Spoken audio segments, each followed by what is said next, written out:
cup decider, Canterbury versus Parramatta.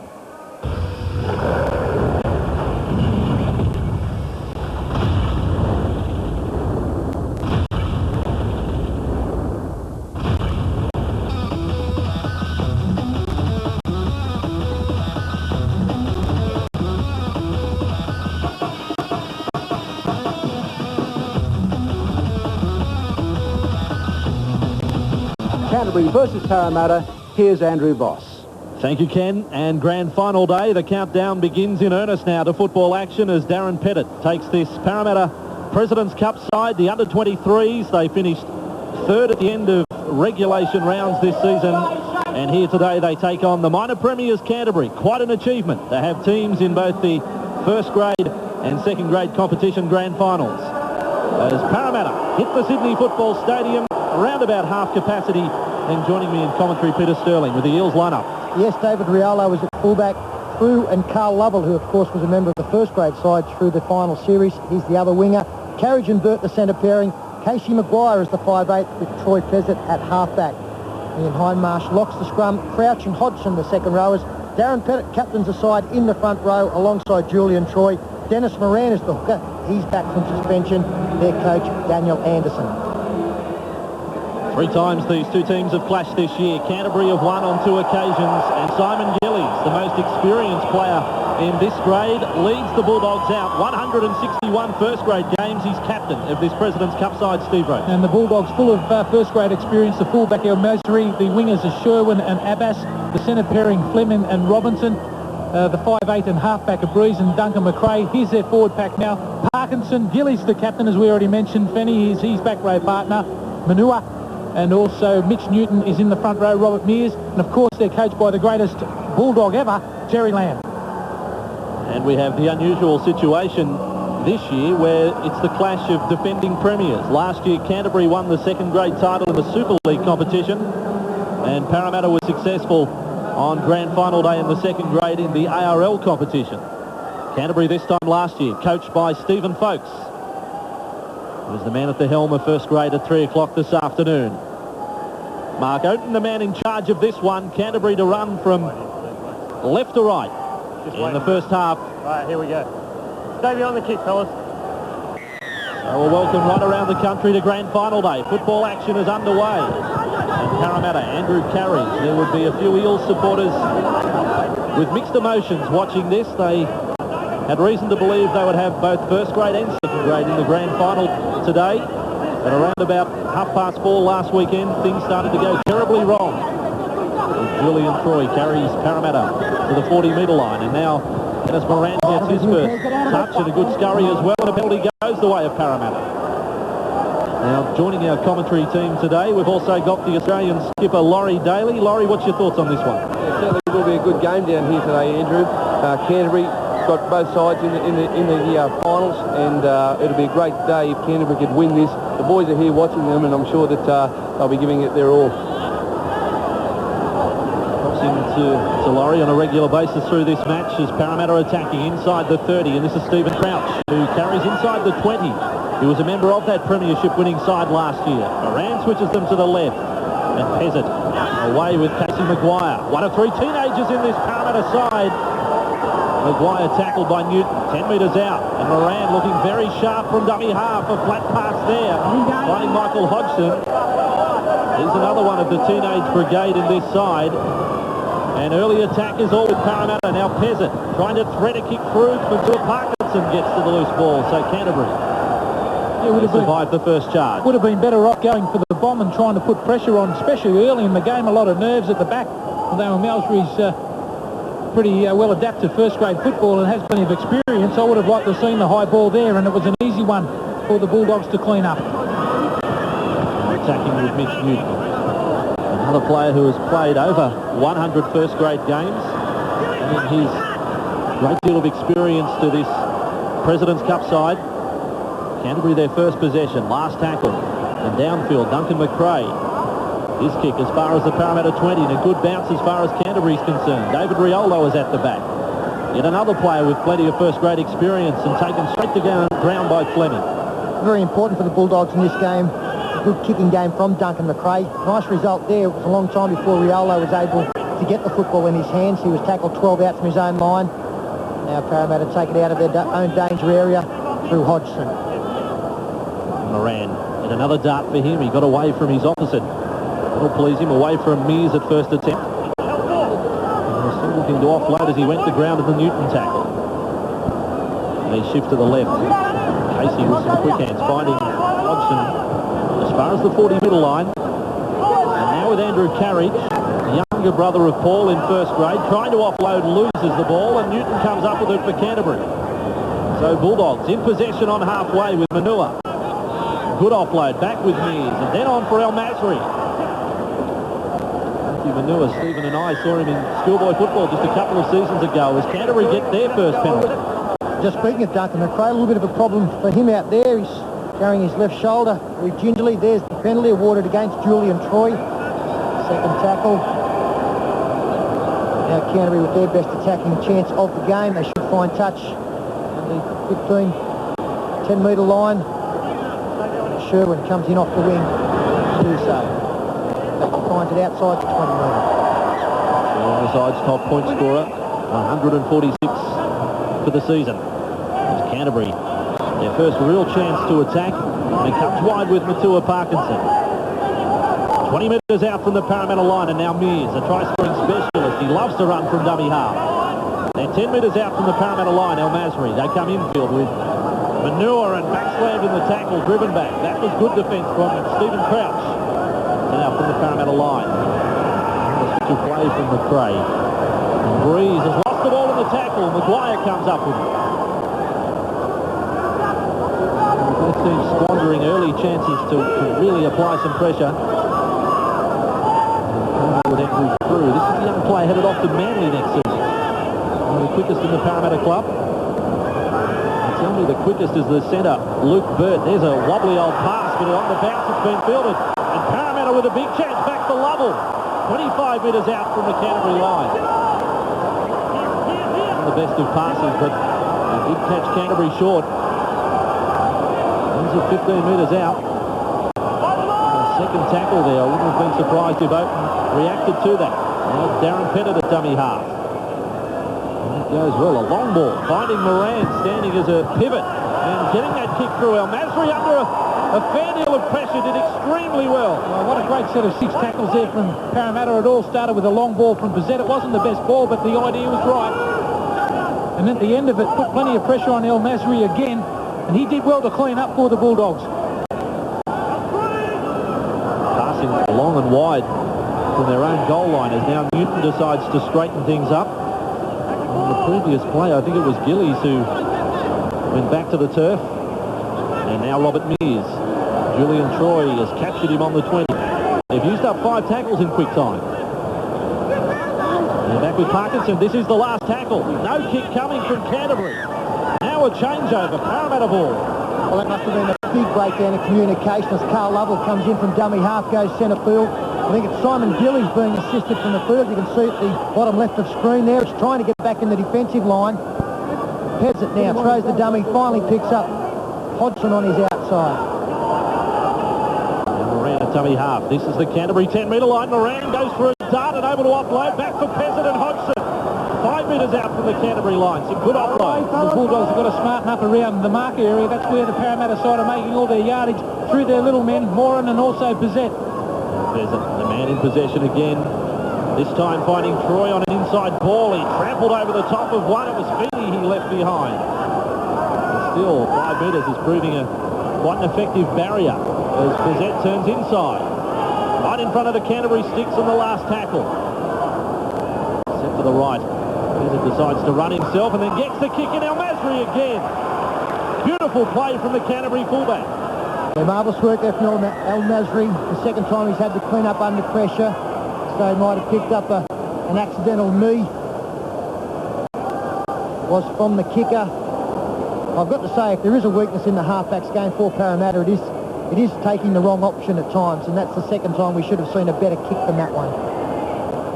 He read it beautifully at the back, El Masri, didn't he? He knows that Bizet is going to do those short kicking game. He just cleaned it up beautifully. They're having a bit of problem getting out of their own end at the moment, the Canterbury Bulldogs. Defensive line of Parramatta coming up quickly. This is Manua. tackle on Manure. Handled easily by the Eels defence, Hodgson and Moran, who did slam him down. Now Jamie Feeney. He's on the 30-metre line. And here's a penalty late in the count for Canterbury. As far as Parramatta is concerned, player penalised in Hindmarsh. Gillies on the bench. Captain in trouble early. The records of these two clubs as far as lower grade titles is concerned. Canterbury have won 7 and Parramatta 10. Oh, it's been a mistake straight from the restart, Andrew. Manure it was. And through has been collected high here by Newton over the top, and Newton wants to go on with it on the deck. And no doubt it'll be a Parramatta penalty here. It's very unusual to see Mitch Newton react as he did. He was certainly the man at fault going in high on the winger. He did appear to throw a short right. It'll be interesting to see what the reaction is from the referee. Here's the mistake now from Manure. See what the referee does. He might try and quieten it down. The natives are restless. Might send Newton to the sin bin. Here's the high tackle on through. It was very high. Yeah, he definitely did throw a short right. And as I say, it's unusual. I know he plays in the front row, but Mitch Newton does keep his emotions under control fairly well.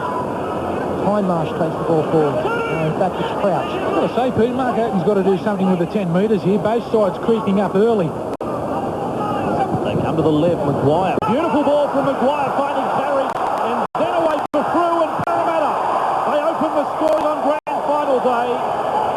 Beautifully constructed try from the Eels, a left side rush. And Andrew Frew gets the 4-pointer. And that has been coming for a little while. A lovely pass here from Casey Maguire. He's one of the best young talents. As we freeze it here, you can see this player is concerned about the two Parramatta men coming at him. He's attracted by the inside man, but the pass finds the winger as play continues. In fact, it now finds the winger. He steps back inside. I thought that El Masri could have done a little bit better there, but a beautiful pass from Maguire. He's a young man playing in the 5/8 role. Selective pass here, and they just caught them out on the short side, getting outside his man. Well, what it is the ability to run at the line and pass on the movement. Here's Frew. He's got plenty to do. Just steps off that left foot. Very hard man to handle. Very strong in the legs, as you can see. Just brushes out of that tackle. Parkinson comes across, and there's the first try for the mighty Eels. 13 for the season in President's Cup, and Luke Burt has the goal-kicking duties. Just 17 years of age. Somewhat of a point-scoring machine in the Parramatta Juniors this year. 192 points he scored in 13 games in the SG ball competition, a record. And Andrew, despite the fact he's got number 4 on his back with Carl Lovell coming into the team, he's pushed out onto the right wing. Here he is, his first kick is sprayed to the left of the uprights. So no goal, but Parramatta on the board. We'll take a break. The Eels 4, the Bulldogs 0. All day, 10 minutes gone. They're doing battle with Canterbury in President's Cup. The Eels up by 4 points. Andrew Frew, the try scorer. Making some good meters on the restart as well. Momentum with the Eels, and Moran has really been the spark straight away from dummy half. He's getting this Eels side moving. He's there again, and back with Peasant. And across for Maguire. And stepping and through he goes again, the 18-year-old, Casey Maguire, inside the 20, then off for Carrington. This is beautiful. This is beautiful lead from Parramatta. And Casey Maguire, what a talent. It's beautiful league from Parramatta, and especially their 5/8. Just carved them up there. We saw him play on the first try with his passing game. This time he's shown his evasive skills. Left foot again, inside Parkinson, into space, looks to see where the best support is. It's on the outside. Number 3, Andrew Carriage, looms up, gets the second in short time. That's at the end of the first set of 6 after the restart from the opening points. Well, this shows the ability of a young man. There was nothing doing there. Just stepped off the left foot again. And as Peter mentioned, he does it perfectly too. Sets up the outside man. Carriage has been a handful so far in this game, making a couple of breaks early. Misery comes across, can't make the tackle. And that's a great try. Back-to-back for the Eels to start this grand final. And they're causing all sorts out wide at the moment. Casey Maguire from Caloundra on the Sunshine Coast. Actually made his first grade debut this year. Just got a taste of it. Round 22 against Penrith. He lives in Sydney with Noel Cleal, the head recruitment officer for Parramatta. A bit like a halfway house. Crusher's place. He's got 4 or 5 youngsters there that have come down from all around Australia playing with Parramatta in their juniors. And Versetti from 18 metres out. This one is on target. Got a lead in the grand final early. The Eels up by 10 over the Bulldogs. Laurie Daly, what's your impressions of Casey Maguire? Yeah, he certainly is an exciting young talent. When he got the ball in his hands, he took the defence on, does the right thing, goes to the line, sets up his man, Carriage goes over in the corner. But Moran, Casey Maguire and Pezzett with their footwork are certainly causing Canterbury's big fellas a bit of trouble. And Laurie, while we've got you, the story on Simon Gillies, who we saw on the bench just a short time back. Yeah, he had a bruised shin, he got it strapped, and he'll be back on at any stage. It's from the sideline from Test skipper Laurie Daly. 158 commenting on an 18-year-old, Casey Maguire, who we're getting to see for the first times today. That's Nathan Coyner on for Parramatta, celebrating his birthday today, and coincidentally so too the halfback for the Canterbury side, Duncan McRae. Pezzett. It's a good kick away. He wasn't expecting the football, and the chase is excellent from Bird out wide. Bert's the speedster. I think he runs 100 round about 10.6, 10.7. Well, to get there that quickly, he must be extremely quick. There would be an enormous doubt whether he was behind the kicker, but there was no call from the touch judge, so obviously the chase was good. Yeah, good tactics by the Eels at the moment. 10 points ahead on the scoreboard and kicking early in the tackle count. That was only the 4th tackle. There's another good shot there from Julian Troy on Mitch Newton. And a bit of a hand too from Michael Hodgson, whose defensive work has been excellent. And now the ball put down by Fleming. Wasn't a good pass. Maguire on the spot again, coming up with the ball. And Parramatta with Coyner. 25 metres out. This is a real onslaught on Canterbury early, conceding 2 tries. 10-0 to the Eels. A sign of more to come. 15 out. And a dummy half. They throw wide from dummy half. On the bounce to Pezzett. He stalls and then passes inside there for Hindmarsh. Almost was able to get the return ball back for Pezzett. Now they run forward with Crouch. He carries inside the 10-metre zone. Plenty of pressure on the blue and whites. The mousetrap play from Parramatta. They come wide with Maguire. Bit of a juggle. He's on the spin in the Fleming tackle. In fact, spun right out. Last play for the Eels. Attacking. Real miraculous attempt at a pass from Pezzett. Exactly what Peter Sterling was talking about, the last tackle play, especially from Pezzett. He sees the opening there, goes for it, but it's just a nothing pass on the end of it. He could have put all sorts of pressure on the Bulldogs again if they would have got another set. It's just outside their own 20. Runciman has come on now for Canterbury, another former Australian schoolboys. It's across both teams. As Canterbury and Parramatta loaded with young talent. I'm sure the instruction came out with that young man from Cherry Lamb to tell the players that we need to control the football. So Manua come up with a drop ball on the first tackle. Saw Fleming drop the football, and Parramatta have been able to penalise them on the scoreboard. Nice pass here from McRae, finds the winger Sherwin, chips over the top Riolo. No problem in taking it, then runs into the shoulder of Robertson. The Eels back in possession, and no hurry from Riolo. He was there also when they won the reserve grade premiership last year. Now here's some driving defence from Canterbury, led by Manua. The Eels now back inside their own 20 with their captain Pettit. I'm sure Terry Lamb will be disappointed with the kicking game too. You've got to get a result when you haven't had the football for a long time. Or to get Parramatta the ball back on their 20-metre zone with a set again. There's a good offload. The Eels making light work of coming out of trouble. And Moran. It was Corner who got the pass away. That terrific ball just a short time ago. And now some overhead play. This is impressive stuff, isn't it? There's the Eels with Carriage trying to set up a support. He's done that with Riolo. A third try to Parramatta. Oh, the Eels, they're as hot as they come here in President's Cup. They're on fire, Andrew. Chicago Bull stuff out there in the first 17 minutes. This is an absolute beauty. Looked like there was a bit of a breakdown around the dummy half area. This pass from Nathan Coyner in the lead-up, magnificent support on the outside. Then from the next play play the ball. Peasant comes from the far side, racing across. That throws Moran out. But the ball does eventually find the halfback. The little flick away is a marvellous pass. That's a beauty. And then Carriage, with support on the inside, does very well. He goes in between two players, attracts both of those, and David Riolo up from fullback, supporting on the inside like all good number ones. But the lead up here to get in behind the front defensive line was absolutely sensational. I suppose the best thing about this Parramatta performance early in this match is their ability to offload the football. They're not real shy, are they? They just pass over the top, flick passes. This is beautiful football, confidence shown. There's another one from Carriage again. That's a beautiful pass on the inside. And Riolo, plenty of experience from him there on the spot to score the third try for the Eels. And they're doing it quite comfortably at the moment. Very exciting play. Well, after they had been broken, the Bulldogs did get a fair few players back in cover defence, but the pass from Carriage, it got rid of two of them straight away, and it gave an easy run to the line for David Riolo, a player who unfortunately has been plagued by injury for quite a part of his career. I think you'll find it was Maguire involved again who got the pass there to Carriage in the lead-up. So he's put his stamp on this match.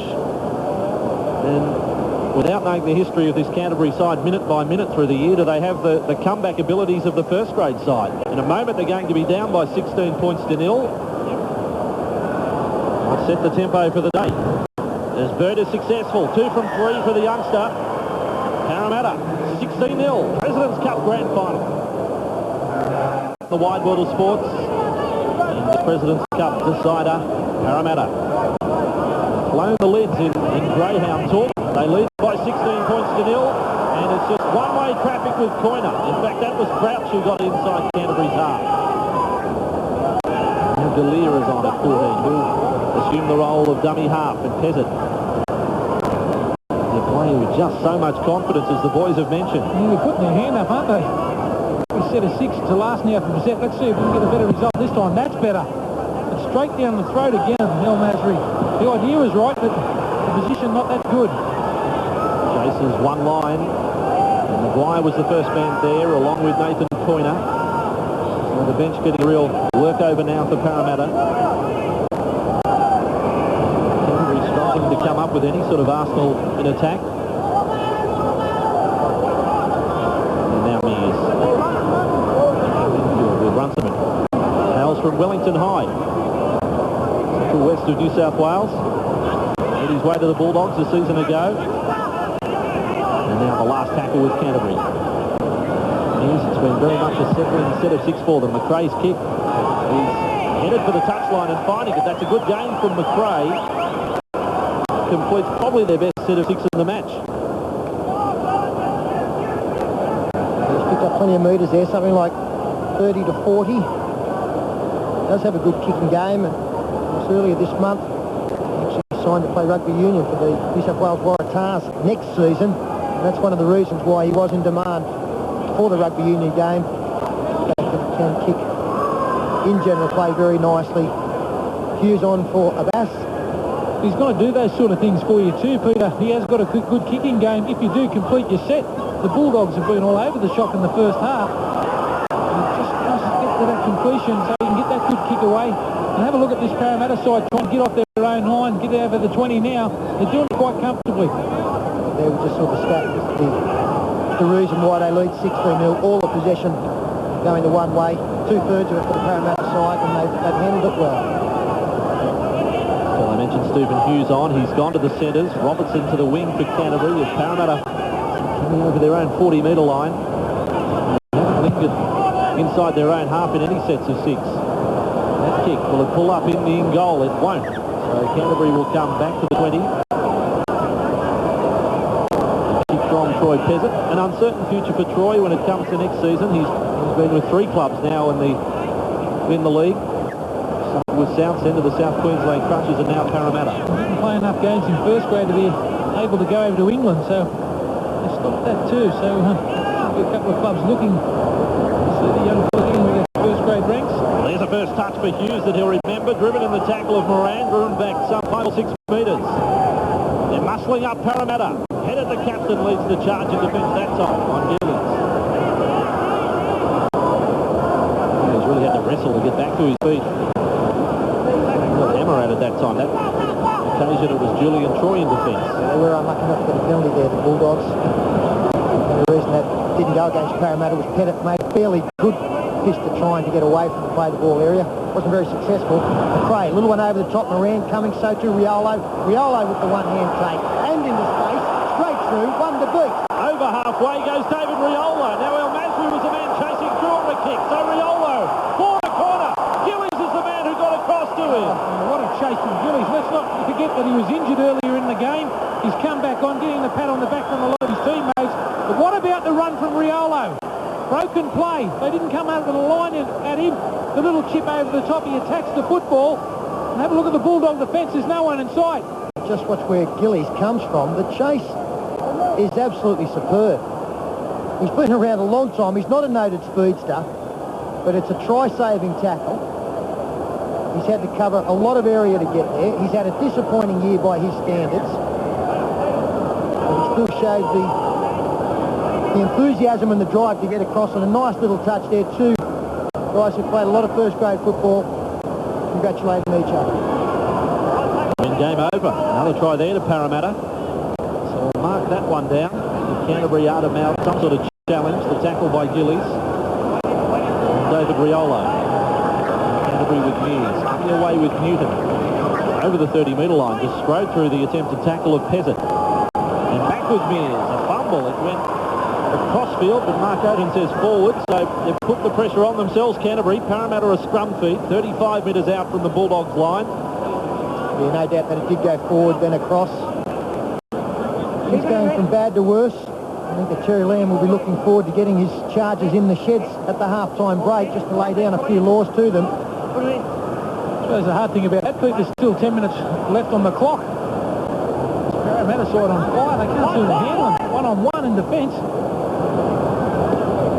And now Carriage. He was slipping into that tackle of Parkinson.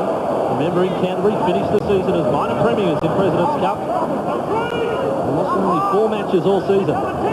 One of those was to Parramatta. And Pezzett inside for Pettit. Captain of these Eels lineup. They're in front and 20 metres out. And Pezzett off the Galea pass.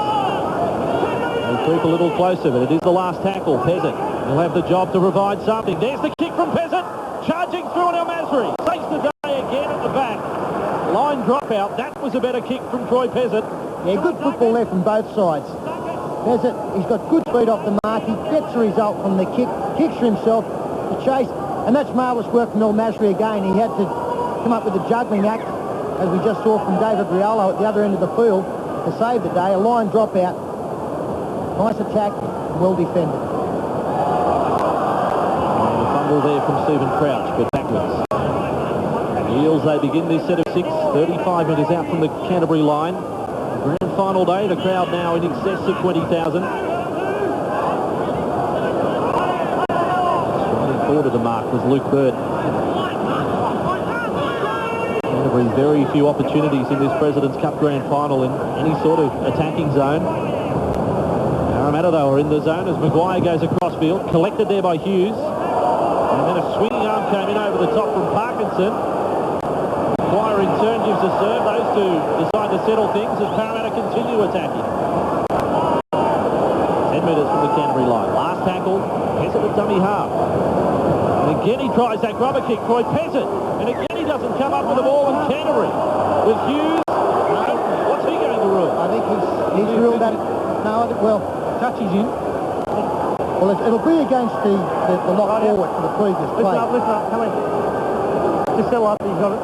Mark, he's just come on, down up on his money for 2 tackles. He's gone around like a goose, trying to start something, mate, and he started it over there. Right, thanks, mate. Okay, listen. Okay. Right, thanks, mate. I've got it. No, mate, he's coming late, okay? I was playing the advantage, he was playing the advantage, no? Just keep your hands to yourself. No, listen. Stand next. Right? Just settle the game down. Right? Penalty's going.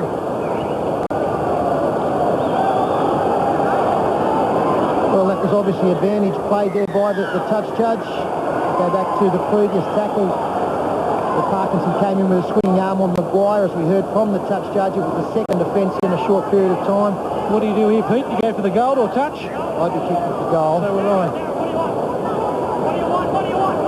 Ben Galea No indication that's what they'll do. They've gone the tap with Pettit. 10 metres out. What about the touch judge? He's been carrying on like a goosey in reference to Matua Parkinson. Fair enough to give the version, but I thought he could have put an opinion. Exactly. A bit more eloquently than that. Exactly. I don't think he's there to... That's to the commentary as Parramatta come within a metre of scoring. Now Galea at dummy half. Slow play the ball there from Hodgson. Wide pass away from Moran, then slipping that ball inside for Troy. He offloads for Pettit. Now there's numbers on the right for Canterbury, and kicking early. Straight away was Moran, and covered up by El Masri. El Masri comes away for the Bulldogs. Well, that's got to be a rush of blood, hasn't it? The little chip through. No reason to do it on the full tackle when you're 15 metres out attacking. And again, El Masri cleans up. This is the tackle from Parkinson that's been penalised. No, it was more intent than an actual result, wasn't it? The penalty going to Canterbury now. Play continues. Very, very good touch line to find sideline 45 out. Bulldogs now hoping to put something on the board in the last part of this first half. And Mitch Newton, the man who had the first hit up. Now McRae. And back with Feeney.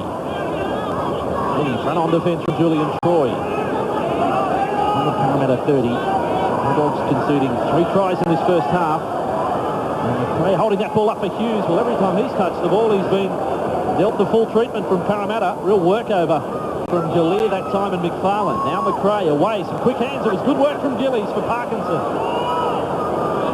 They missed Matua Parkinson with a hair. Go back to the early 70s. Intercept. They won't catch this. Blackburn will lapse on him, or he's as quick as Carl Lewis. And Burt will fly away. An 80-metre run to the try line. Luke Burt scored Parramatta's 4th try. He's pretty quick. He's as quick as Carl Lewis. But I tell you what, on a couple of occasions that he's been involved in the play, maybe I'm not disputing that. They really blew this. We freeze it there. Canterbury had 3 on 2. The 2 defenders, there's one Parramatta defender, that's the other. The pass has found the quickest man on the field, we think, when it really should have been a Canterbury try. But Burt, when he got to the 30-metre line, Steve Roach said, well, they won't catch him. Andrew Voss was in agreement. And 70 metres later, nobody was getting close to him. They really should have scored here. Mitch Newton, he had a choice of 1 or 2 men on his outside, and if they'd have just gone through the hands, they had the overlap, and that's heartbreaking for the Bulldogs because Burt has run 95 metres. Yeah, I thought it was the right play going around the short side with the experienced Mitch Newton playing 3 on 2, but gee, didn't he read it well, the little winger?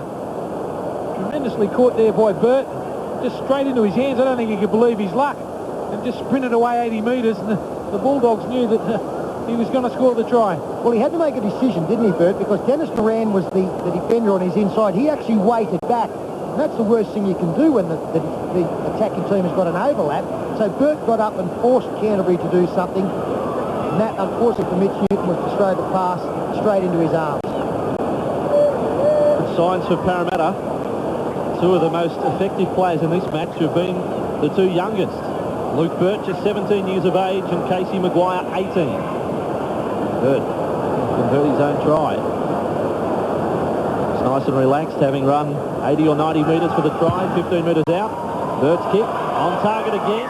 Perhaps just some nerves with his first attempt. Since then, the radar has been working, and 22-0 now, the scoreline. There we saw they really did have a great attacking opportunity there, the Bulldogs. Mitch Newton going around the short side, 3 on 2. Despite the fact that they chased hard, they were never going to catch the flying winger. He shut it down 10 metres from the line as well. Still finished 10 clear of the opposition. And Andrew, I guess unfortunately, this is the last thing in the world that the Canterbury first grade team would want to be sitting through. I mentioned earlier that if Canterbury could have won this President's Cup game, that would have given the dressing shed a lift. They've gone in there very, very confident, smell of success. At the moment, with their team trailing by 22 points, they're certainly not going to be sitting there with any great joy. Let's expand on that as we see a Parramatta error. Take a comment from Laurie Daly. Well, Yes, well, Canterbury have been their own worst enemies here today. They've made a lot of mistakes, and they certainly haven't got out of their own half. But here's a good attacking opportunity for them just before half-time. fellas.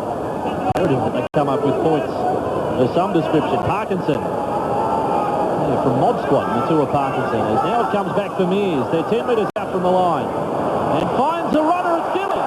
Gillies will score the try. Well, I don't know whether it was backwards or forwards the pass, but it gets the Bulldogs back in this. They're at least on the board for the first time today at 22-4. Yeah, there was a doubt on the pass, but it's been called okay by the officials. Mears going across field. He found Simon Gillies. He was covered, Gillies, but one simple missed tackle from only 10 metres out. It was try time. Oh, it's forward, there's no doubt about that. But then the Parramatta player should have come up with the tackle as well. Well, you have to look at it. It's the first man that's really hit the football at pace. Good pass on the outside there by Mears. I would say it was forward too. He's hit the ball full steam ahead. They haven't done that in the first half. And that's a good reply from Gillies, the captain. Shows experience there. He knew they had to get on the scoreboard. It's their first try. Been a real mixed game for Simon. One try-saving tackle. He was hurt early. Now comes up with a 4-pointer, and Brent Sherwin. 46 points for the season. And another 2. They needed points before half-time. They've achieved that. 22-6. With this pass, we had big doubts on it. Just trying way up. No, it's good. But that's okay. It's been called all right. You take the good with the bad. Luck's a fortune. And that might be just the catalyst that Canterbury are looking for to get back into this game. At least they can go into the sheds at half-time with something positive. They trailed by 22. I don't think they could have won the game. Maybe 16 is a different story. We should make mention too, not that a video referee could have ruled on that one, but there's no use of the video referee in President's Cup. In-goal touchies, but just as.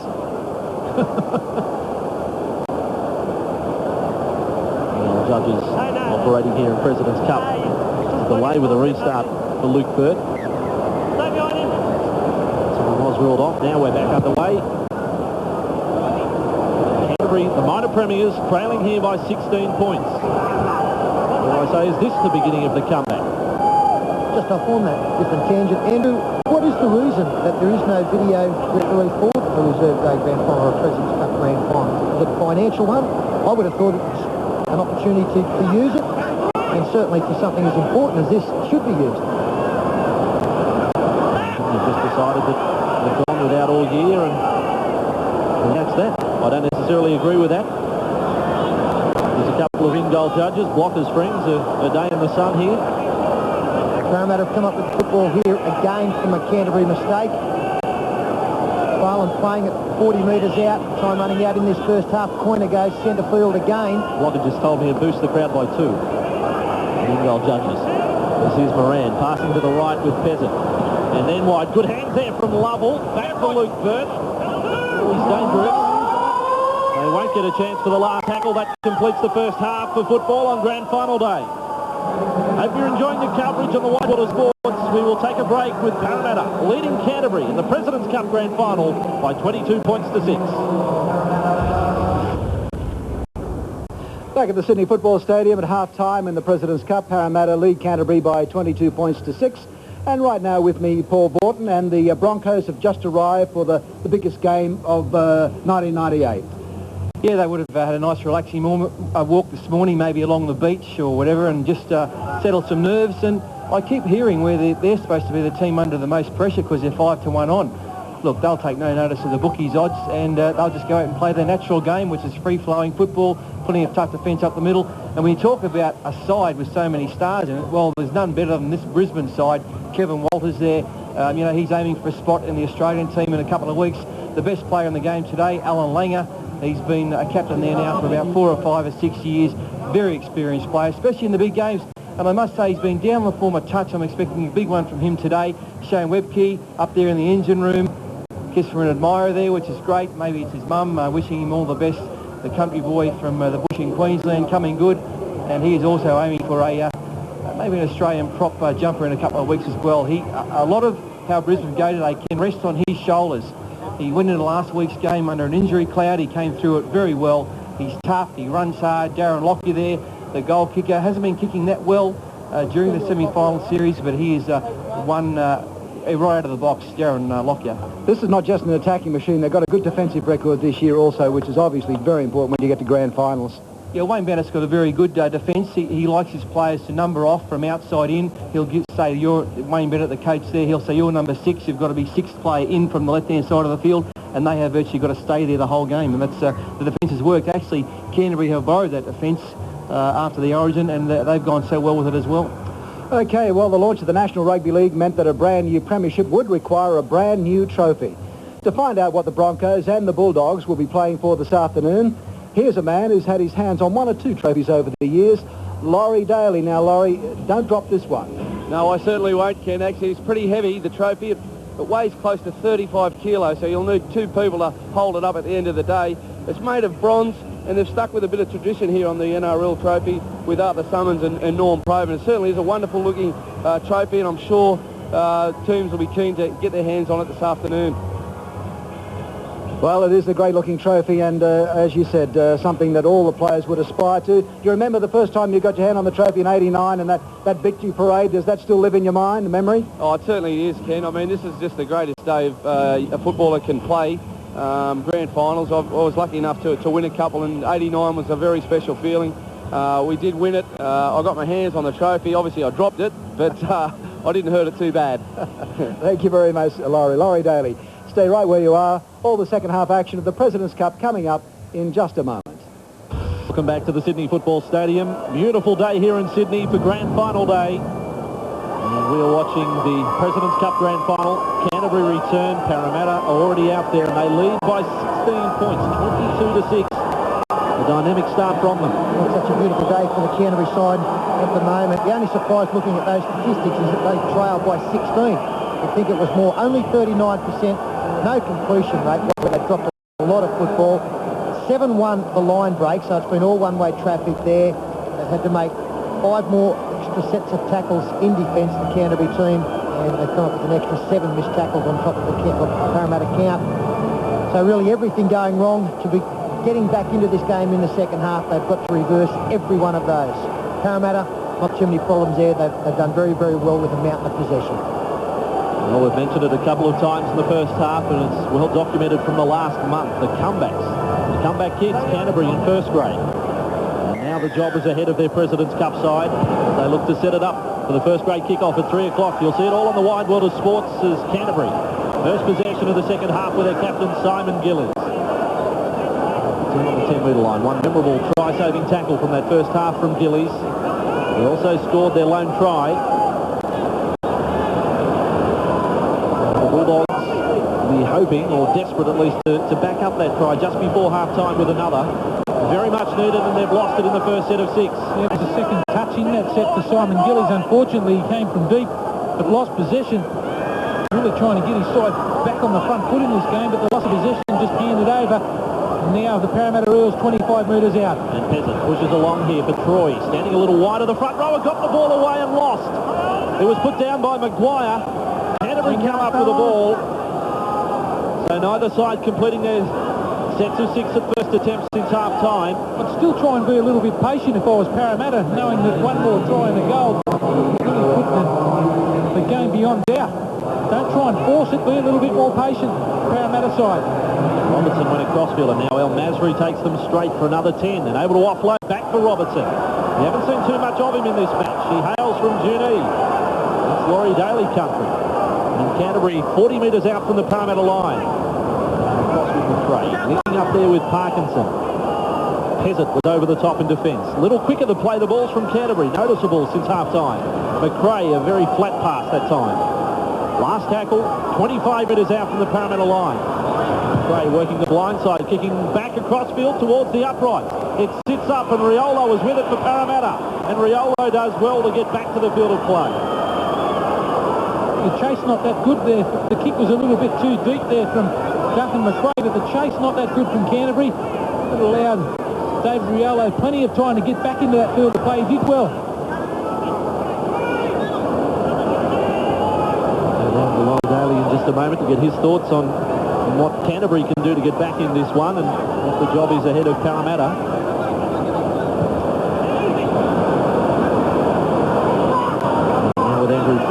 scored their first try. Good set of defence so far for Canterbury. Last tackle now signalled against Parramatta. Pezzett gets the kick away. It's a pretty good one too. It finds open space. El Masri forced to go back inside his own 20. And now goes centre field. Winger going in to help. Takes him on himself. And a nice chase from the Eels.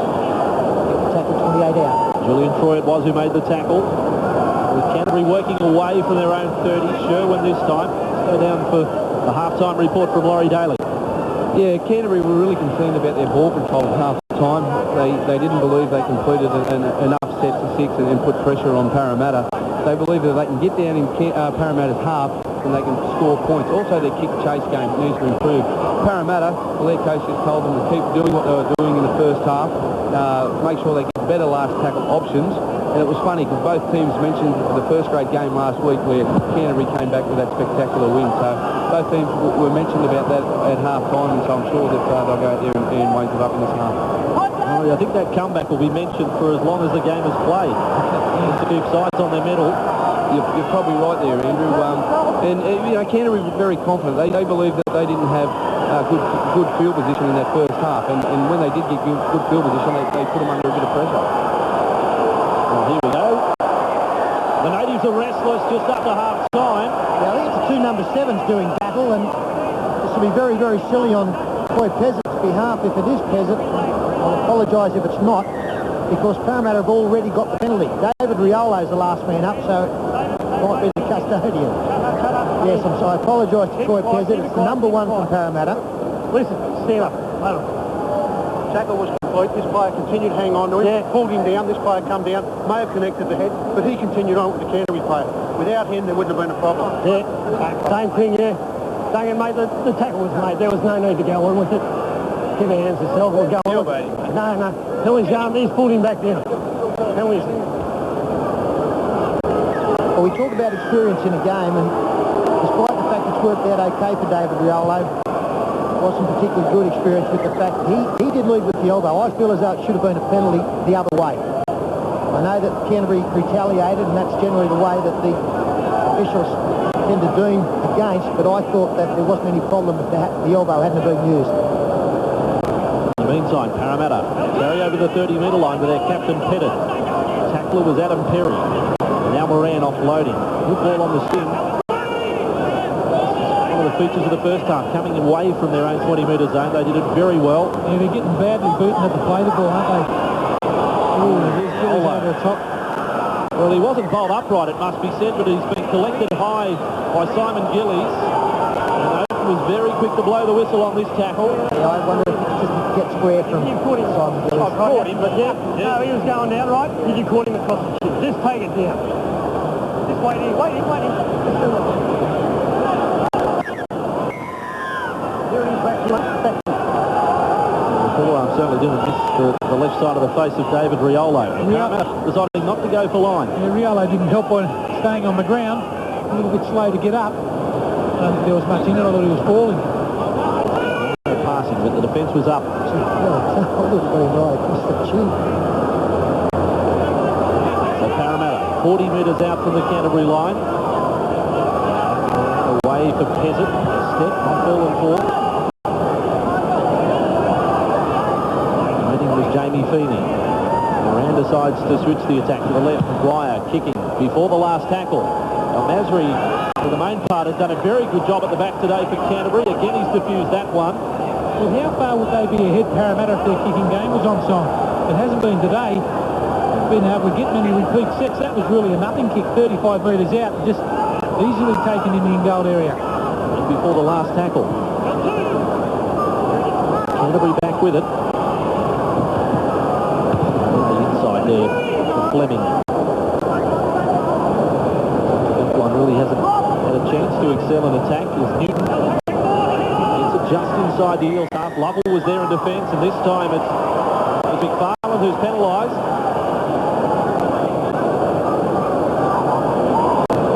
Yeah, the tackle was made. There's Lovell over the top, just comes in and goes on with it. Hands in the face. I think that's why the penalty was awarded. They haven't found touch.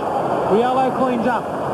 So my apologies to McFarland. It definitely was Lovell, the man penalised. McFarland had let go when he went down low in the tackle. What was he penalised for? It's an ordinary penalty. penalised for having the hand out the face. He'll be pulling up every tackle. Ran away from Pettit. Blue, wasn't it, from Canterbury, not finding the line. Just pushing that pass. It's gone backwards for Peasant. On halfway, Peasant looking to link up with support. Hanging on to the ball. That's been knocked down by Feeney. Tackle count restarts for Parramatta. Moran turning inside there for Hindmarsh. Put the ground 40 metres out from the Canterbury line. Leading by 22 points to 6. Peasant holding it up again for Maguire. He passes very flat. The Parramatta attack. Until Parkinson there in defence that time. Along with Hughes. And now Maguire. Big man in the first 3 tries of this match. Moran from dummy half. They're inside the 30 now. Moran, great ball. Finding Coiner. 10 metres out. The ball has travelled forward. It'll be a Canterbury scrum feed. Great lead up there from Dennis Moran. Beautiful pass. He looked like he was going to be on the deck, but he still flicked one up. Coiner here probably should have taken the tackle. In fact, as he was getting in position to pass, jolting of the defence knocked the ball clear. Well, he had a little bit of luck in the first half with that sort of pass. There was a little bit more traffic around him that time. Come up with the error. Now the doggies trying to come out of their own end. There's the blood bin now for Mitch Newton. Johnson and the player who has replaced Mitch Newton. Mentioned the veteran class, Mitch Newton, playing in this President's Cup Grand Final. And the minor premiers are in trouble. I suppose if you're trying to read something into this first match, perhaps that's good news for Canterbury. But the minor premiers are going to hit stride. Brisbane, of course, finishing first in the top grade. Smears offloading there for Perry. Halfway mark where he's tackled. Time of possession still heavily weighted in favour of Parramatta. There's Mears, only making 5. They've been well alert to his dummy half running today, the Parramatta defenders. Gray pushes along for Breeze and then off for Hughes and offloading. Sherwin's kick fielded by Andrew Frew. Just for a moment there they were looking dangerous. In fact it was Robertson who got the kick in. Parramatta with Riolo. 15 out from their own line.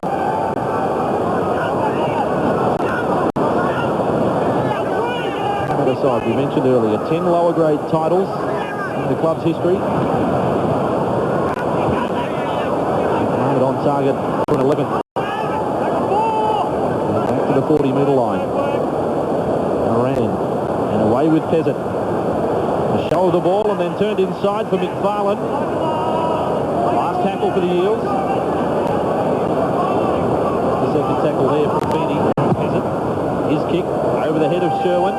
One bounce, second bounce and over the sideline. That's a set of 6 that's carried them from their own 10 metre line to the opposite end of the field. Now that's a very good kick from Troy Peasant. Everything in Parramatta's favour at the moment. Most importantly the scoreboard and the clock. Pick up an easy 40 metres there. Waste a little bit of time getting to the scrum. They're good tactics from the ball. Let's take a comment from the sideline. Laurie Daly. Yeah, Michael Hodgson's just come back onto the field. He was up the tunnel getting his left shoulder strapped heavily, but he wanted to be part of this game. He thinks that the Eels can get away with it. Within years of age and hails from St Francis Xavier's College at Hamilton. Hunter. Canterbury attack with Hughes. Two of his brothers will feature in first grade, Glenn and Corey.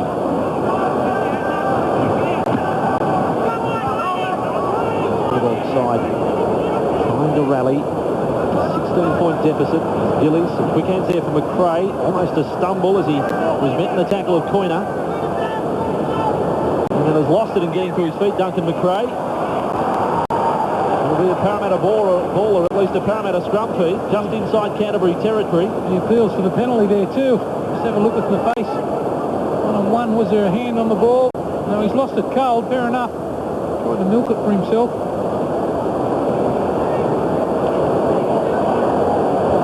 Now with another opportunity right in the centre of the ground. Spat out of the back of the scrum. Riolo and away for Lovell. Really had a big impact on the match. Carl Lovell. I'd like to see him hit the ball at speed. Big man, very hard to handle. Flat-footed a lot of the time. Hindmarsh tackled on halfway. His younger brother played plenty of first grade this year. Now Nathan. first graders watching on, or at least one who won't be involved. Here's Peter Ryan under suspension. Here to support his Broncos teammates, Rod Silver. Very difficult afternoon. To the line, Barry Ward as Peasant chips in behind, and Mashley's got it covered again. First bounce, first back in beach two. Here is Hazem El Masri, the leading try scorers in first grade from last year, and showing that he's still got plenty to offer in first grade. More of the Broncos on the bench, Kevin Campion there, and Brad Thorne in the cap.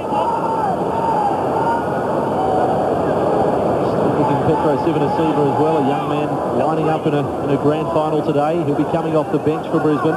How important is he to them too? That gets that second base play going for the Brisbane Broncos. Very talented young player. Right now the attention is with this President's Cup Grand Final, and Canterbury trying to get out of trouble. Comes across field, Fleming able to get the pass away for Sherwin. Sherwin taken over the sideline in the tackle of Burt. He came in off his wing for a split second, did Burt. Canterbury thought they might have had a chance down the sideline, but he's got such good speed. He was able to recover quickly, put him over the sideline. Discarded the headgear at half-time. Obviously must have been sort of discomfort there in the first 40 minutes. Just gets a pat on his shoulders from the Parramatta players. Peasant told to feed the scrum on the 40-metre line. Peasant away with Maguire. Reluctance just at the moment, Maguire to run and take on the line. So much success early in this game. Now he runs from dummy half. Maguire and Hammock. High manure. It's a fair reason not to. Lucky manure. Cleaned him up. And now Troy. Rushed away from one. Minnesota made mention of the completion rate at half-time. It hasn't really improved since the break for the Bulldogs. In fact, it's got a little worse as it turns over for Runciman for Canterbury. 5 short of halfway. In fact, the game has become quite scrappy since the break. McRae away for Tim Bruce. Pops off the left foot. No damage done to the defence. Hindmarsh was the tackler. Now El Masri spins, bounces off the backside of Breeze. He's 35 metres out, open quick to rule a penalty that time against Peasant, and Canterbury with a quick tap as Mears decides this is the time to pick up the tempo. Yeah, you just get the feeling, don't you, that if they are going to be a chance, Canterbury in the next 5 or 6 minutes has got to do something. The momentum is building. Pivotal time in this match. Gillies away with Sherwin, off the wing, taken across field by Hindmarsh, back for Gillies. Offload. Well, plenty of blue and white jumpers on his right side. Parramatta down to 12. There's one down in back play. That could be trouble. Canterbury came to the side of the field where the support wasn't as Parkinson gets it. 5 out from the line. This is real pressure on Parramatta. From dummy half goes Beard. And just a metre short. Riolo there with Hindmarsh. Last tackle. Then McRae. It's been knocked out, I thought, by Parramatta. He's going to rule a knock-on against Canterbury. Gee, I'm with you, Andrew. I thought that a Parramatta player knocked the football down as it was passed. This should show it up. But Duncan McRae trying to hold it up. I think it definitely came off the hand of Pointer. That's not the way it's been ruled, and it will be a handover. And that is an enormous call. Where he knocked it on. Wait for the whistle, wait. There's been another set of 6, 5 metres out. Still plenty of time. Canterbury will need to score next. You can't get last week out of your mind. You can't get 3 tries out of from 10 minutes. The scary thing for Parramatta is the fact that it's the same difference at the moment. They trail by 16. That's what first they did last weekend. They're running the same way as well. Yeah, I don't think. And you're up here in the commentary box. Yeah, I don't think Parramatta will be confident until they get 8 minutes out. They scored those 16 in 10. There's Peasant. That one's fine. It's a great kick again. That must have been half a metre inside the touchline. Let's have a look at it. Show it up perfectly. Where does it bounce? He's fixed the kicking game up, hasn't he? I'm sure the coach would have set to him at half-time. Look at that. What about the concern? Oh, yeah. No, that's it. That's Easy. a good kick. No problem. It's nice and relaxed. Kevin Walters. Just appeared in a grand final next door here at the SCG 87 when Canberra took on Manly. He's been a part of before the Broncos triumph since. Yeah, it's been an awful year personally for Kevin Walters, of course, but one thing that has kept him focused has been his rugby league. It's been so important for him. It would be the ideal way to round off what's been a tumultuous year for him, because it's still a victory up here. He knows he's getting support from elsewhere, up above. We go wide here and then back in field with McRae, able to offload. The offloads are there, but not making a great deal of ground as Hindmarsh goes over the top. You've got to pass the football to someone in a better position. It's just not what they're doing at the moment, the Bulldogs. Just passing for the sake of it. Now 35 metres out on the last tackle, McRae. Where's the straight runner? Breeze, quick hands from Hughes. That was good work. And then back on the wraparound with El Masri. Still 30 metres out, kicking for the corner, sending Robinson on the chase. Riolo back for Parramatta. There's a penalty against the challenge on the kicker. So Canterbury will get another set of 6, 10 metres out from the Parramatta line. There's the urgency, the quick tap on that 10-metre line. Breeze away for Parkinson. Then on for Gillies. Held up over the top by Lovell. Way the ball's helping. Newton then for Parkinson. Hindmarsh the tackle. Lock forward on lock forward. Parkinson wrestling free. They go from dummy half. All numbers there for Parramatta. The charge was from Adam Perry.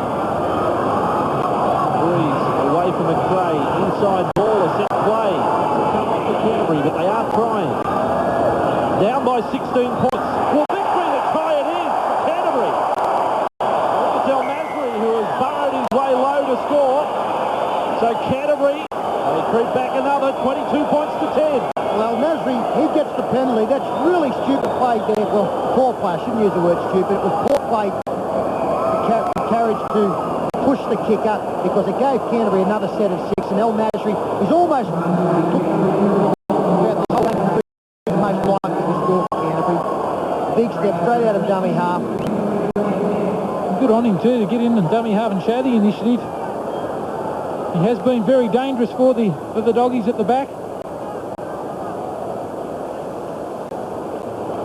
Mark Sherwin's got this kick from 10 metres out. And this gets the margin. Back to 10 points. We've got a ball game in President's Cup Grand Final Day. Parramatta 22, Canterbury 12. 54 minutes now gone. 16 remaining in this President's Cup Grand Final. 2-0 it was at one stage. 22-6 at half-time, and now 22-12 to Parramatta. We're about to ride off the doggies. First grade side take on Brisbane. 3 o'clock kick-off. And here's Mitchell for the Bulldogs. Tackled by Galea. Perry, they go to the right with Breeze and McRae, and Hughes. He's starting to put a stamp on it, and Robinson is away down the right side. This is Robinson for the Bulldogs. He kicks. Riolo is chasing. He was tackled after kicking the football. This has stayed in the in-goal area. Here's another penalty to Canterbury. Well, deja vu. And maybe Crew could be in some trouble here. I'd say it could be a sin binning. So the doggies want to get on with it. Yeah, right, that's my three penalty straight up. Bring it out. It's not the same bloke, Mark, but twice this has happened. Yeah. Okay, they kicked through and they pulled them back long after. Listen up, mate. Mate, it's keep getting too often. I don't want to see it again, right? Bin's the next option, right? Okay. Good kid. Why would you stop the play just to say that? You want to get on with it. 15 remaining. Canterbury boring their way back. Hit by 3 defenders. The ball, it was heavy stuff from the Parramatta defence. They need to step up now. Breeze throws that ball for El Masri, away from Peasant. Tackled 9 metres out. Hindmarsh the defender. Now with Feeney. Back slam there by Crouch. And low was Reynoldson for Parramatta. He's on in 20. Now McRae inside for Sherwin. And all the Canterbury players getting involved. Sherwin in off the left wing. McRae, quick hands there for Hughes. Hughes able to pass somehow there. Scrimmage close to the line. Pettit the tackler. Last it is for Canterbury. McRae. Long ball from Duncan McRae. Big numbers here. Breeze for Gillies. Gillies is over for Canterbury. And now there's a scuffle. Gillies has stormed over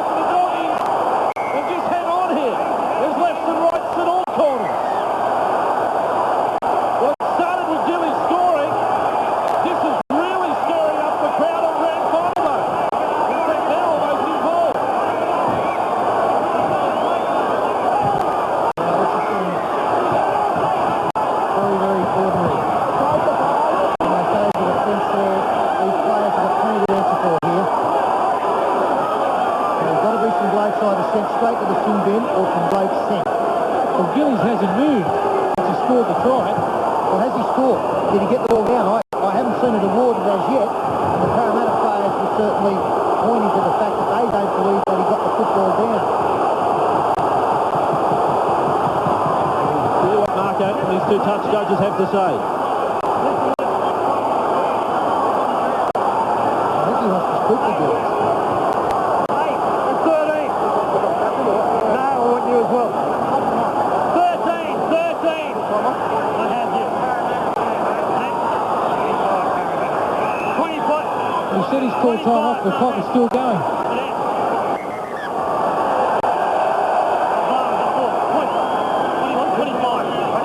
25. Carl Lovell's being called out. Parkinson from Canterbury. They want Gillies. Pezzett is there. 12. Yes. And this is going to be very, very interesting because the bottom line is Gillies has scored. They're looking for Matua Parkinson here. Well, he's not going to be hard to find, Bill. This is pointed out. He's not easy to miss. Well, now we've got all the suspects there. Just wait there. Right here. Listen up. It initially happened with the tackle on the try scorer, right? There was a high shot on him. He retaliated, and the punches flew from there. Then players come in, right? Okay. Parramatta was the instigator. Right here. Mate, 20. Listen up. After that, there was players running from everywhere. This number 13 took it on himself to run everywhere, taking the issue into his own hands. Okay. Mark, I've got to add to that, mate. I followed from the other side. By the time I got over here, 13 then ran in and started over near the fence. Right. 25 ran a distance too from Parramatta, throwing punches. Right, listen. No, listen. No, listen here. Right? You can go to the bin for 10. Right? See ya. That's Matua Parkinson to the sin bin. Carl Lovell is the second player to the bin. The try's going. It's going to be an 8-point try against you because you've come in late, okay? No. What's happening here? Well, this is incredible. I haven't seen an 8-point try all year.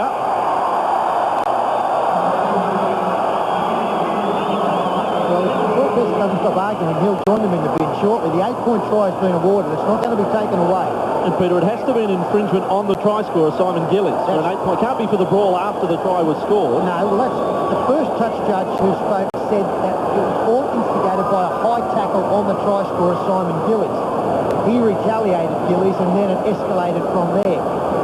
So you're exactly right. The tackle, I'm not quite sure who it was, but he did point to Troy Pezzett as the man. It was Pezzett tackling ball and all too. Very hard to make that tackle when someone's running towards the try line. Tough call. Incredible decision. So they'll get 2 shots at goal here. Sherwin has the first one from 5 metres in from touch. The scoreline is now 22-16. Parramatta led 22-0. The nightmare continues for Parramatta. The Sherwin kicks. Oh, Darryl Halligan, he's landed it at the first one. We won't have too many problems with the next one. We're going to have a 22-20 scoreline. This is quite unbelievable. Let's have a look. That's the tackle. It's short of the goal line first, the tackle.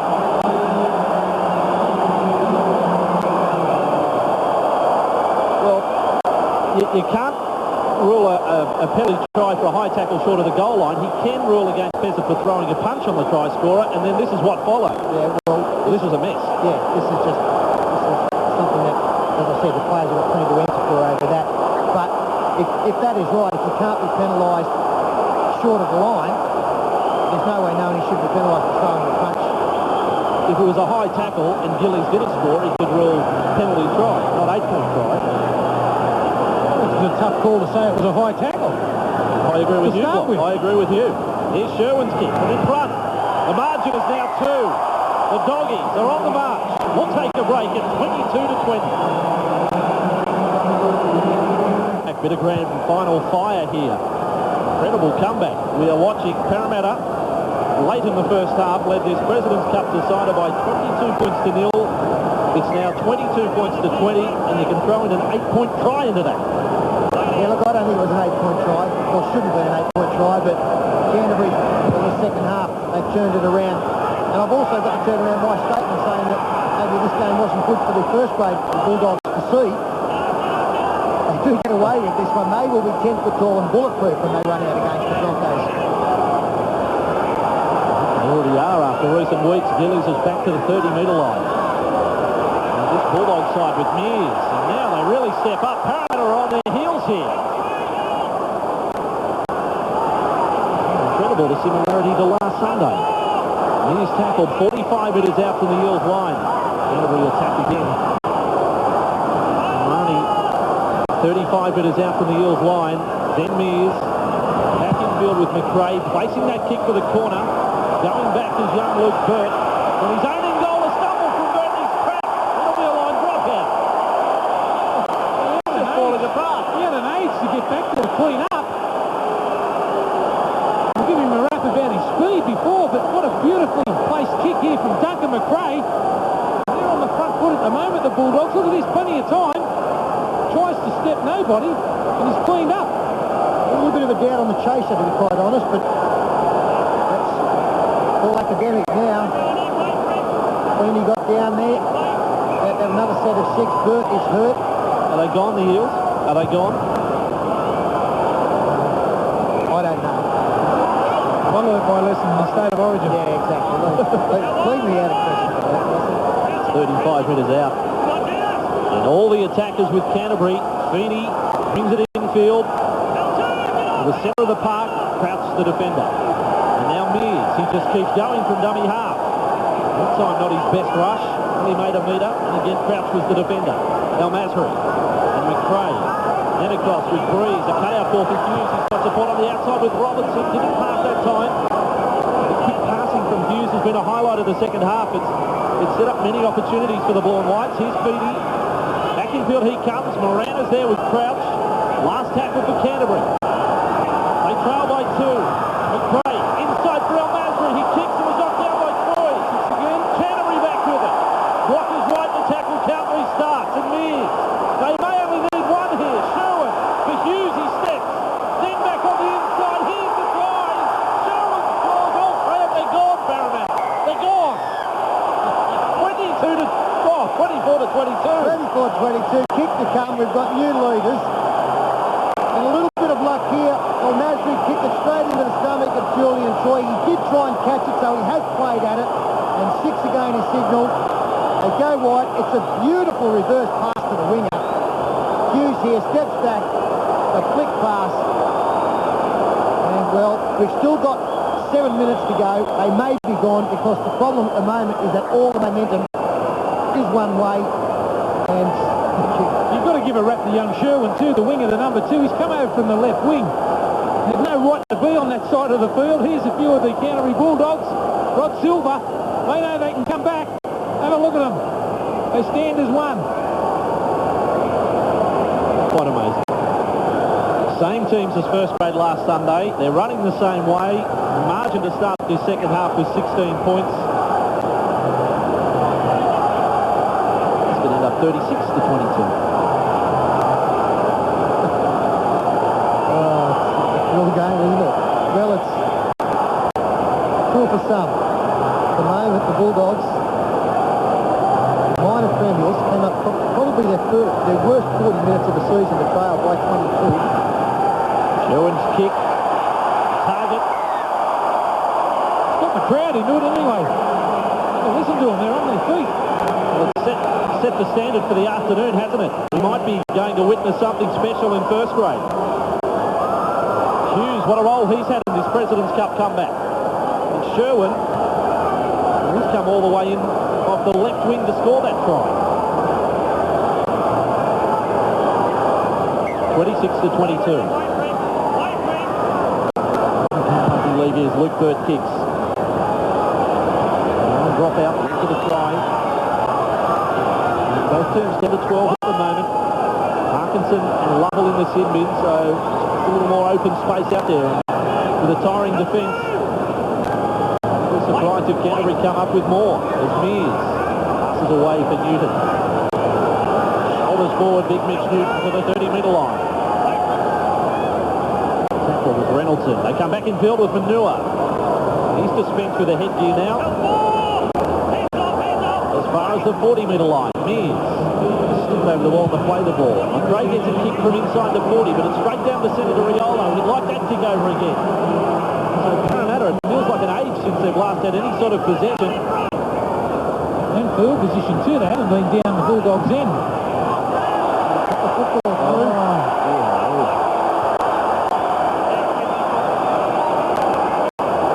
Well, I've got to say that the game did turn around on penalties given by both Carriage and Frew on the last tackle on kickers. Frew unfortunately has made a mistake there. He's claiming that was raked out by the Bulldogs. Here go the doggies again. The 35 metres out from the Eels line. It's a different scenario now. They're in front. Sherwin. They carry infield. Big tackle over the top from Hindmarsh. Final stages of this President's Cup Grand Final. Now Manua. The Eels 20-metre line and able to push the pass back for Gillies. Gillies with two there in support.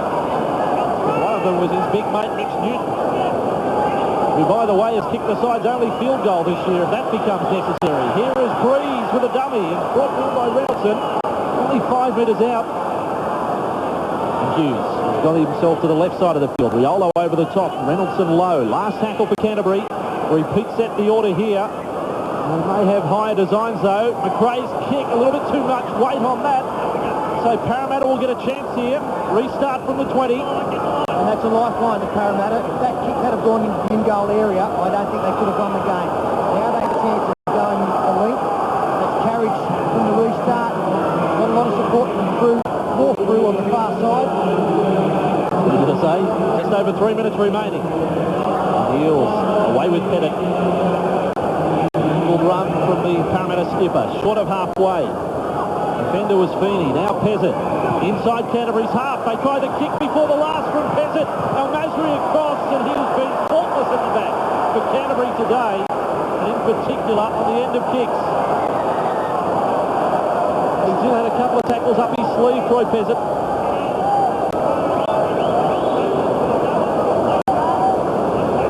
I think the ball comes infield. I don't think they've completed one set in the second half. The Parramatta side. An amazing turnaround. 2.5 minutes remaining. Good players are back there now. So 13 on 13. I can see Matua Parkinson sprinting to get back in the action. Stephen Hughes is tackled. Taken to ground by Casey Maguire. Now Mears a dummy half. They come to the open side. Manua. Very important kick coming up here from Duncan McRae. Should be looking for touch down in the corner. McRae's kick. Well, he's going for that corner and going for touch, and he's done both. Watch how they walk to the scrum now. Good kick there from McRae. They've got time on their side at the moment, the Bulldogs. They'll be very slow to get to this scrum. But take stock, what has happened here? It was 22-0. I mean, this is just enormous. You don't win grand finals like this. Clock off in the grand final too, when you're leading by that much. Right in saying their last try too was the intercept for Luke Burt. It's been a while since they've come up with a dazzling play. It all came in the first 15 minutes. And Parramatta are with it. Not dead yet. I guess the way of putting it, they need to do a Canterbury now. Well, they need a penalty, that's what they need. They need to get 2 sets of 6 in the final 2 minutes. That's the third tackle now. Offload. Back to Gallier, then Pezzett. Pezzett wider. Maguire then away. Well, Parramatta now with a chance through. Back in field he comes. Now have a look at the scramble. Getting the Bulldogs around the football now. 45 metres out from the Canterbury line. Moran, he is a danger man. Trying to link up with support. Can't find any. He was headed backwards. Now Pezzett. Away from McRae. McRae was called offside. He did interfere with Pezzett. Then a pass back on the inside. They keep alive and put down those feet. Knocked on there by Feeney. Well, I'll get maybe 2 sets of 6 from the scrum win. under 40 seconds to go now. They want the clock to be stopped. It's not. Good position too, Pete, right in the middle of the ground. You can attack from the scrum. They'll be getting the lock breaking and attacking the blind side. Well, here we go, Parramatta. Your last chance for joy in 98 after the disappointments of last weekend. Peasant, he has a dash across field. Gillies is there in defence and lost the ball. That'll be it for Parramatta. And Maguire has slammed the ball down into the Was the ball stripped? Was there two in the tackle?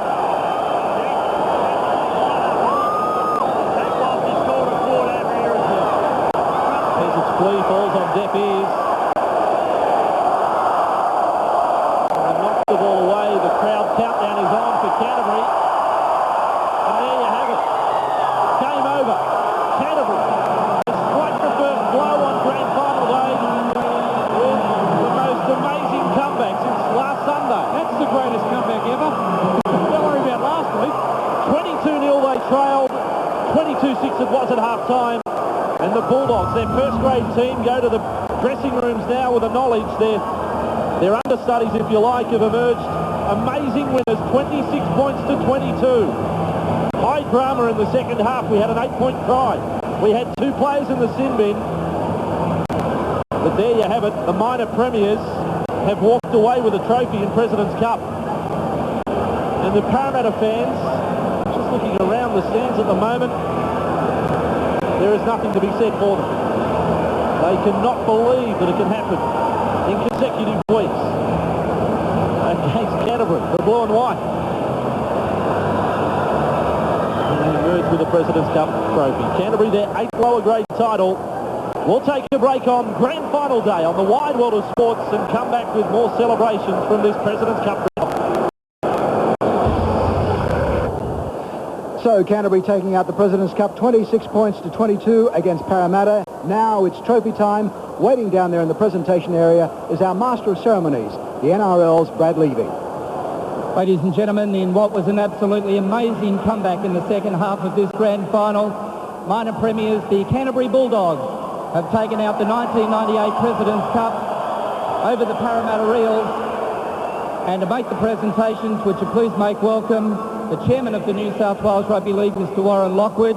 Also have Mr. Dennis Cortese, Board Member of the New South Wales Rugby League, Mr. Peter Staunton, Marketing Manager, Tab Limited, and the Assistant General Manager of the New South Wales Rugby League, Mr. Chris Turner.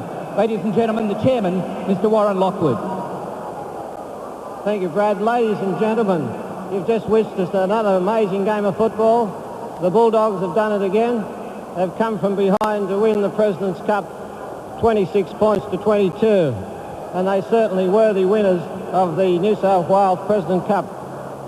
I'd like to thank their captain, Simon Gillies, for captaining the team today, and Terry Lamb as his first year as coach of the coaching of the winning side. To Parramatta, I don't know how close you can get. They certainly gave it their best shot, but just time beat them on the day.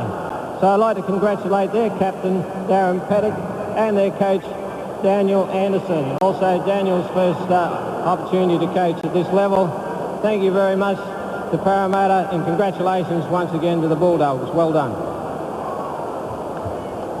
Thanks very much, Warren. Unfortunately, in contests such as this, there must only be one winner, and I'm sure you'd like to hear from the captain of the Parramatta Eels, Darren Pettick.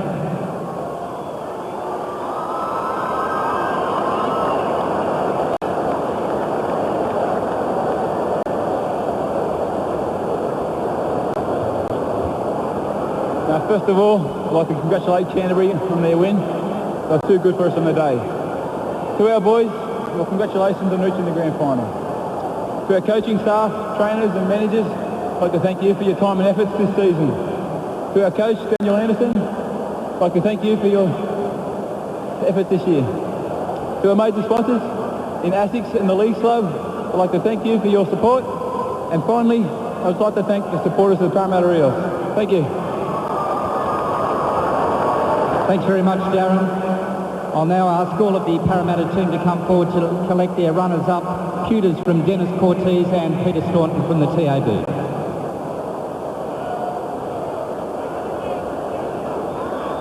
Let's give them a great big hand, ladies and gentlemen. The Parramatta Eels runners up in the 1998 President's Cup competition.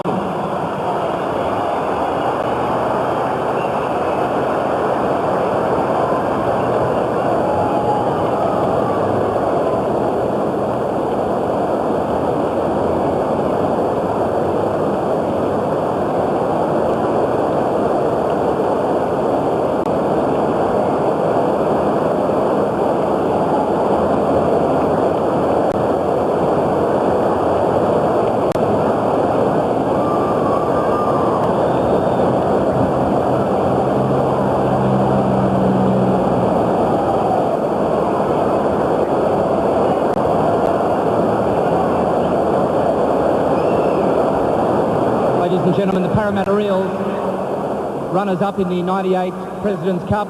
Now I'll ask the chairman, Warren Lockwood, to come forward to present the 1998 President's Cup to Canterbury skipper Simon Gillies.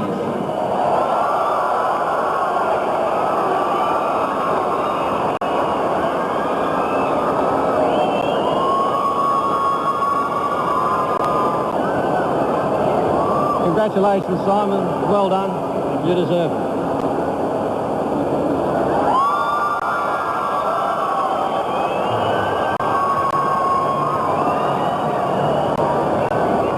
I'd like to thank Parramatta. They probably feel it's the one that got away, and I think it was, unfortunately for them. But the Bulldogs never lie down. And I think our first grade's shown the way. Obviously for the club, and the reserve grades are a great bunch of blokes. And this is a result of a great year we've had. Thank you very much. Simon Gillies there with the trophy, winning the President's Cup, and with me, Peter Sterling. You know you love Parramatta, but what happened? Been a tough week, hasn't it, Ken? Yeah. Well, I just think that the second half belonged to the Canterbury side. They got a sniff of victory, had a lot of possession, and they were good enough to get the ball over the line. The captain there, we just saw raise the trophy. Simon Gillies was absolutely outstanding. Got a couple of tries, saved a try, and I thought Hazem El Masri at fullback, he led the way for them as well.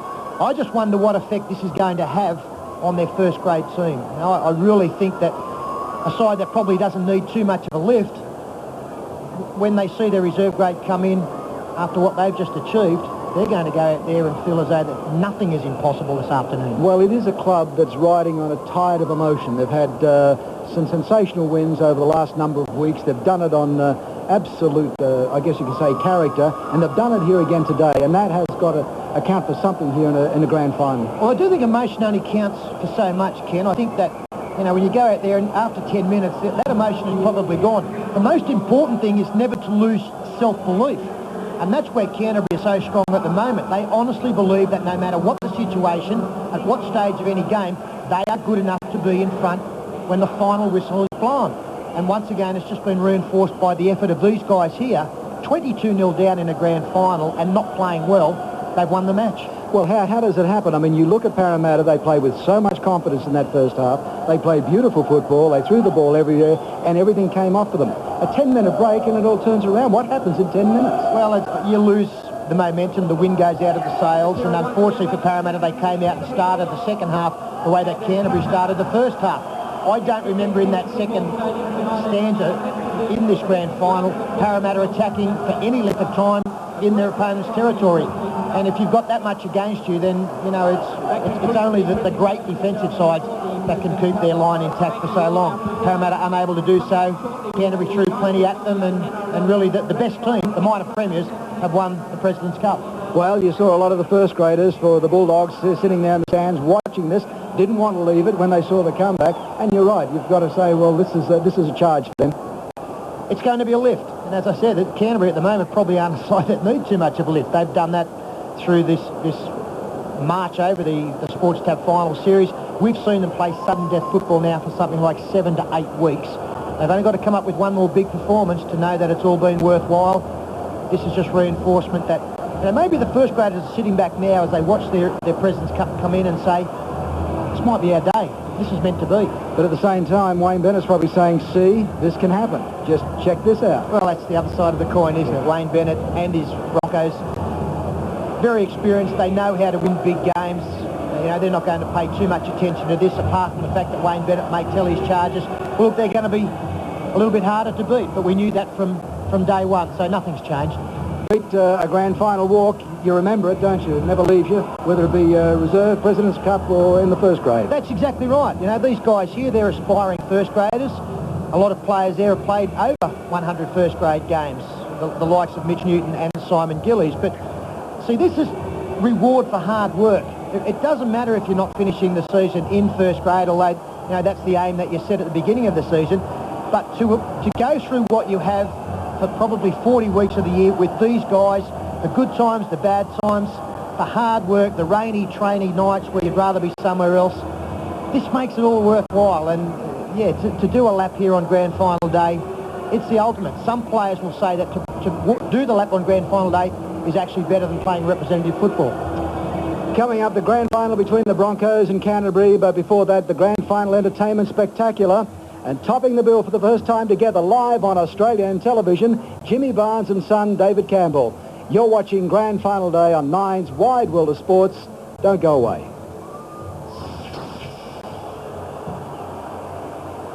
Back at the Sydney Football Stadium, and before the teams square off out in the middle of the ground, the rival skippers get to gamble on the toss of the coin to determine which direction they'll run in the